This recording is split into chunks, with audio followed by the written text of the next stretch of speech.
আসসালামু আলাইকুম। সৌদি আরবের হাইর শহর থেকে আমি হৃদয় আছি আপনাদের সাথে। তো আজকে কিছু কথা শেয়ার করব আপনাদের সাথে। তা হচ্ছে অসুস্থতা এবং সুস্থতা ২ টা বিষয়। তার আগে বলে নেই, আজকে ৪ থেকে ৫ দিন হয়ে যাবে প্রায়। একটু অসুস্থতা বোধ করতেছি। আসলে সুস্থতা যে আল্লাহ পাকের কত বড় একটা নেয়ামত, তা যখন আপনি একটু অসুস্থ হবেন তখন বুঝতে পারবেন। আর অসুস্থতা দিয়ে আল্লাহ পাক মানুষের মনটাকে পরীক্ষা করে যে আসলে সে সুস্থ থাকাকালীন যদি আল্লাহর পথে থাকে, সে যখন অসুস্থ হবে আর আল্লাহ যদি তাকে অসুস্থ করে কোনো কারণে, সে কি আল্লাহর পথে থাকবে কিনা এটার জন্য। তো আসল কথা হচ্ছে কি, সুস্থতা যেমন আল্লাহ পাকের একটি বড় নেয়ামত, অসুস্থতাও তেমন হচ্ছে বান্দার একটি পরীক্ষা। কারণ আপনার সুস্থ এবং অসুস্থতা ২ টা জিনিসই আল্লাহ পাকের তরফ থেকে আসে।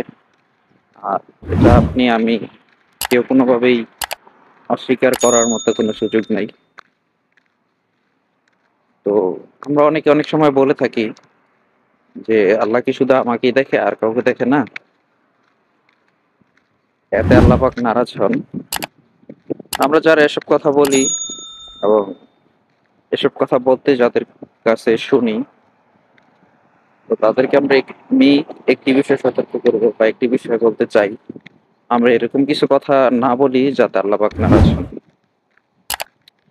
আপনি দেখেন, যখন আপনি হসপিটালে থাকেন, আপনার ১০ মিনিট, ১ ঘন্টা, ২ ঘন্টা অক্সিজেন দেওয়ার জন্য ২০০ থেকে ১০,০০০, ২০,০০০, ২৫, ৩০,০০০ টাকা পর্যন্ত আপনার বিল আসে।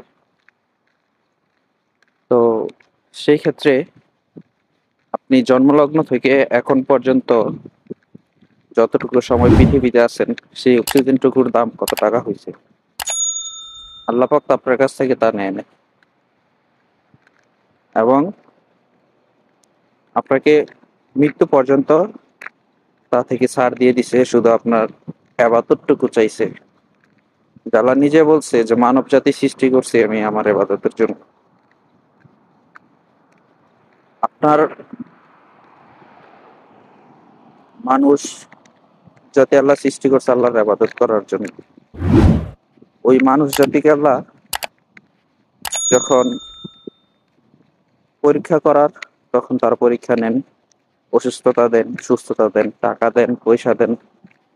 মানে দুনিয়াতে তার যতটুকু দরকার তাকে ঠিক ততটুকুই দিতেছে। কিন্তু আমরা যখন একটু ভিন্ন রকম হয়, তখন এই জিনিসটা বলি।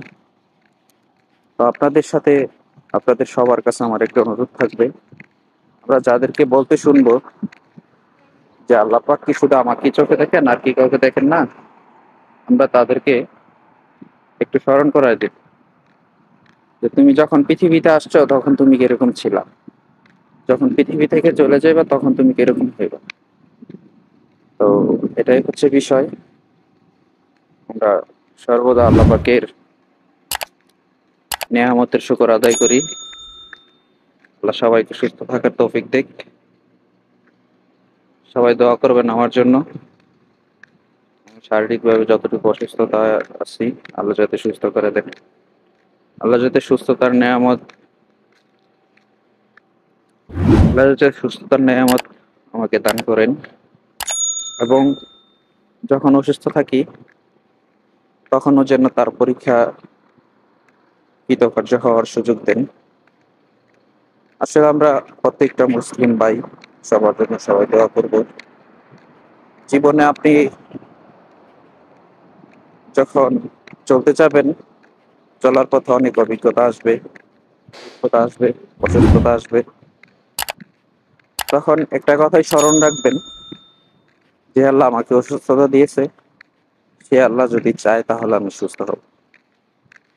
তো সবাইকে মহান রবের প্রতি বিশ্বাস ও তার নির্দেশিত প্রতিটি কথা মানার সুযোগ আল্লাহ পাক দেখ। সবাই ভালো থাকবেন। আসসালামু আলাইকুম।